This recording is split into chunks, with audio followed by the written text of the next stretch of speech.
Hi friends, welcome to Sri and Mom Life. நம்ம இன்னைக்கு இந்த வீடியோவில் பரோட்டா எப்படி செய்கிறதுன்னு பார்க்க போகிறோம். விருதுநகர் ஸ்பெஷல் பரோட்டா, எண்ணெய் பரோட்டாவும் அதுக்கப்புறம் முட்டை பரோட்டாவும் எப்படி செய்கிறதுன்னு பார்க்க போகிறோம்.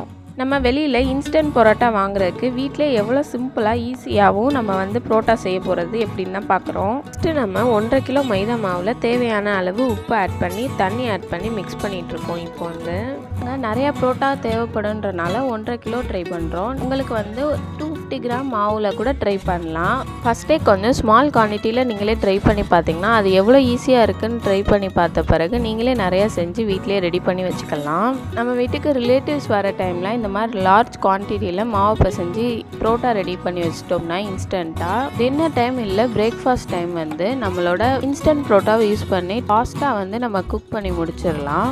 இது ரொம்ப சிம்பிளான ப்ராசஸ் தான். மாவு பிசைறதுக்கு தான் எங்களுக்கு 1.5 கிலோன்றனால கொஞ்சம் லேட் ஆகுது. மாவு பிசையும் போதே கொஞ்சம் கொஞ்சமாக பாதியாக பிரித்து வச்சு கொஞ்சம் ஈஸியாக பிசைஞ்சிட்டு பிறகு எல்லாத்தையும் கம்பைன் பண்ணி பிசைஞ்சோம்னா இன்னும் நல்லா நம்மளுக்கு ரொம்ப தண்ணி ஊற்றாமல் பர்ஃபெக்டாக பிசையலாம்.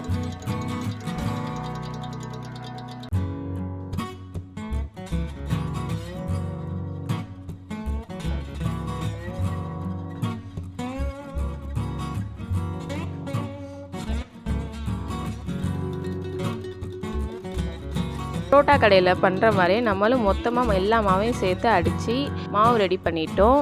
இந்த ஸ்டெப்பை நீங்களும் செஞ்சு பாருங்கள். நெக்ஸ்ட்டு குட்டி குட்டி பால்ஸாக பரோட்டாவுக்கு பிரிச்சிட வேண்டியதான். அந்த மாதிரி பால்ஸாக பிரித்து வச்சுட்டு அதில் தான் எண்ணெயில் போட்டு ஊற போடணும்.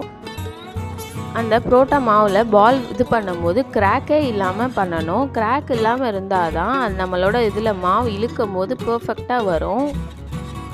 நம்ம உள்ளங்கையில் வச்சு நல்லா அழுத்தி ரோல் பண்ணி சுற்றி வச்சிட்டோம்னா அதில் கிராக்கே வராது.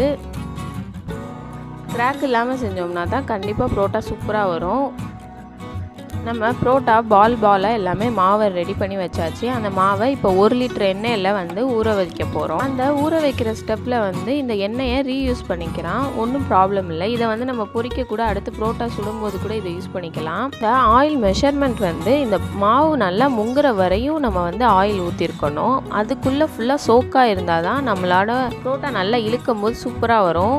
இந்த ஸ்டெப் கண்டிப்பாக பண்ணணும். 4 ஹவர்ஸ் இதை ஊற வச்சு ஆகணும். மினிமம் 2 ஹவர்ஸ் ஆகுது நம்ம மாவு எண்ணெயிலே ஊறி இருக்கணும். நம்ம மாவும் ஆயிலில் ஊறி ரெடி ஆகிடுச்சு. இப்போ இழுக்கிறதுக்கு ஸ்டார்ட் பண்ணிடலாம். நல்லா ஆயில் அப்ளை பண்ணிவிட்டு இழுத்தா தான் இந்த மாதிரி ஸ்ப்ரெட் ஷீட்டாக ஆகும்.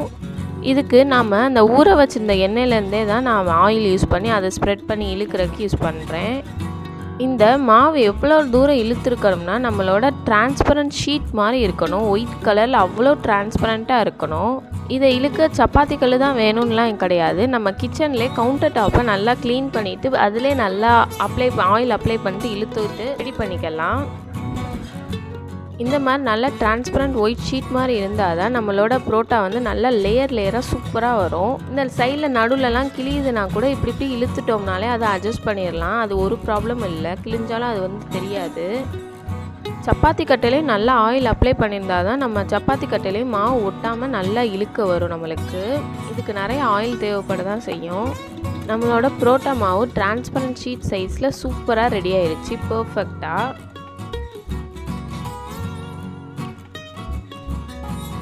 நெக்ஸ்ட்டு அந்த மாவில் நல்லா ஆயில் அப்ளை பண்ணிவிட்டு அப்படியே ஃபோல்ட் பண்ணி எடுத்துகிட்டு ரோல் பண்ணிட வேண்டியதான். இந்த ஃபோல்ட் பண்ணுறது சாரீக்கு ஃப்ளீட்ஸ் வைக்கிற மாதிரி ஸ்டெப் பண்ணாலே போதும். அவ்வளோ அழகாக அப்படியே எடுத்து ரெடி பண்ணிடணும்.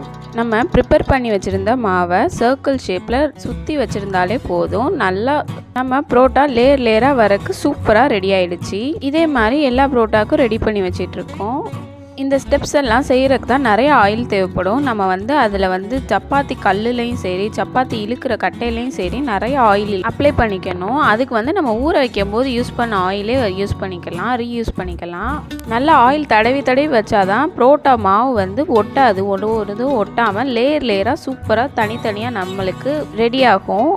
இந்த டிரான்ஸ்பரண்ட் ஷீட் வரை இழுக்கும் போது நம்மளுக்கு மாவில் லைட்டாக கிழிஞ்சாலோ ஓட்ட மாதிரி விழுந்தால் கூட ஒன்றும் ப்ராப்ளம் இல்லை. நம்ம உணருக்கு அதெல்லாம் ஜாயின் பண்ணி இது பண்ணும்போது அது அப்படியே மெர்ஜ் ஆயிரும்.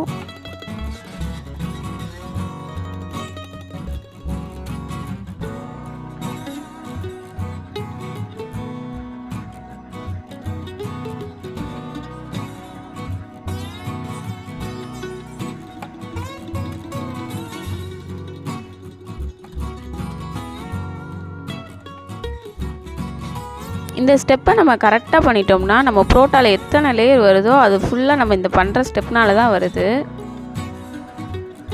இப்போ நம்ம புரோட்டா மாவை நல்லா உள்ளங்கையில் வச்சு அழுத்தி நல்லா எக்ஸ்டெண்ட் பண்ணிக்கிறோம். இல்லைன்னா இதை நம்ம சப்பாத்தி கட்டையை வச்சு கூட இழுக்கலாம். அதுக்காக ரொம்ப லைட்டாக ஆக்கிடக்கூடாது.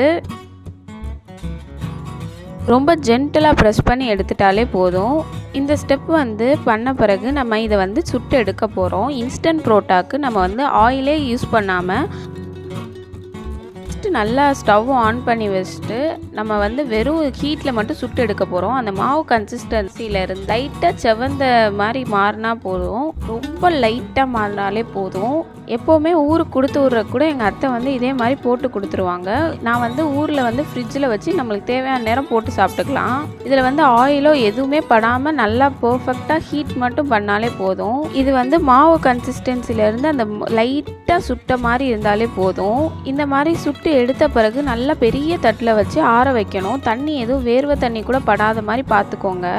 அப்போ தான் இந்த மாவு நம்ம ஃப்ரிட்ஜில் வச்சு யூஸ் பண்ணும்போது 7 days கிட்ட கூட நம்ம வச்சு யூஸ் பண்ணிக்கலாம். இந்த புரோட்டா ஃபுல்லாக ரெடி ஆனோடனே இது எல்லாத்தையும் நாங்கள் ஆற வச்சு நல்லா ஒரு டிஃபன் பாக்ஸில் போட்டு வச்சிட்டோம்னாலே நாளைக்கு யூஸ் பண்ண ரெடி ஆயிடும். இதை நம்ம ஃப்ரிட்ஜில் நார்மலாக கீழே வச்சாலே போதும். இதில் நம்ம தண்ணியே படாமல் மட்டும் பத்திரமா பார்த்து இது பண்ணி திருப்பி வச்சு பார்த்துக்கணும். நாங்கள் இந்த புரோட்டா மாவுலேயே முட்டை புரோட்டாக்கும் மாவு தனியாக எடுத்து வச்சாச்சு. இப்போ எல்லா புரோட்டாவும் தனியாக எடுத்து ரெடி பண்ணியும் வச்சாச்சு இன்ஸ்டன்ட் புரோட்டாவா. நெக்ஸ்ட் டே மார்னிங் என்ன புரோட்டா ரெடி பண்ண போகிறோம். அதுக்கு நல்ல எண்ணெயை தோசைக்கல்லில் கொதிக்க விட்ட பிறகு புரோட்டாவை ஒவ்வொன்றா போட்டு எடுத்தால் போதும். இது நம்ம ஃப்ரிட்ஜில் வச்சுட்டு எடுத்த புரோட்டா தான். அவ்வளோ சூப்பராக பர்ஃபெக்டாக இருக்குது. நம்ம புரோட்டா போடுறதுக்கு ஒரு 15 மினிட்ஸ்க்கு முன்னாடியே முதலே புரோட்டாவை தனியாக ஃப்ரிட்ஜிலேருந்து எடுத்து வச்சு பிரித்து வச்சிடணும். ஏன்னா ஃப்ரிட்ஜில் ஜில்னஸ் இருக்கனால புரோட்டா மாவு கொஞ்சம் கொஞ்சமாக ஒட்டி இருக்கும். நம்ம அதை பார்த்து எடுத்து வச்சுக்கணும். நெக்ஸ்ட்டு நல்லா ஆயிலில் போட்டு ஃப்ரை பண்ணுற மாதிரி எடுக்க போகிறோம் தோசைக்கல்லையே. இதை எண்ணெயிலே போட்டு பொரிச்சு கூட எடுப்பாங்க. பூரிக்கு போடுற மாதிரி பொரிச்சு கூட எடுப்பாங்க. ஆனால் நம்ம அதில் போட்டோம்னா ரொம்ப எண்ணெய் குடிச்சிரும். இப்போ இந்த தோசைக்கல்லில் நார்மல் ஃப்ரை மாதிரி நம்ம பண்ணோம்னா இது ரொம்ப எண்ணெய் கம்மியாக தான் யூஸ் ஆகும். இந்த மாதிரி பண்ணுறது ரொம்ப சிம்பிள் அண்ட் ஈஸி மெத்தட் தான். நம்ம நல்லா 2 கரண்டி வச்சு சுற்றி விட்டு திருப்பி வச்சு இது பண்ணோம்னா ஒவ்வொரு இடத்துலையும் சூப்பராக வெந்துடும். நம்மளுக்கு ஒவ்வொரு புரோட்டாக்கும் ரொம்ப எண்ணெய் செலவும் ஆகாது. நிறைய எண்ணெய் குடிச்சிருச்சுன்னா நம்மளால் சாப்பிடவும் முடியாது. ஸ்டெப்ஸ் எல்லாம் செய்யும் போது நம்ம பக்கத்துலேயே இருந்து செய்யணும். ஏன்னா ஃபாஸ்ட்டாகவும் வச்சுக்கணும் அடுப்பை, இல்லைன்னா சிம்லேயும் வச்சு மாற்றி செய்ய வேண்டியிருக்கும். இது மாதிரி எண்ணெயெல்லாம் வடிச்சிட்டு பிறகு எடுத்து வச்சிடலாம் தனியாக. இப்படி புரோட்டா எடுத்து வச்சோடனே நம்ம இப்படி இது பண்ணி பார்த்தாலே நல்லா லேயராக நம்ம புரோட்டா வந்துடும். நம்ம அப்படி ஹோல்டு பண்ணி வச்சது அவ்வளோ அழகாக சூப்பராக தெரியும். இது நம்மளே வீட்டிலே பண்ண இன்ஸ்டன்ட் புரோட்டா. பார்த்தா அப்படியே கடையில் வாங்கின புரோட்டா அளவு சூப்பராக இருக்குது.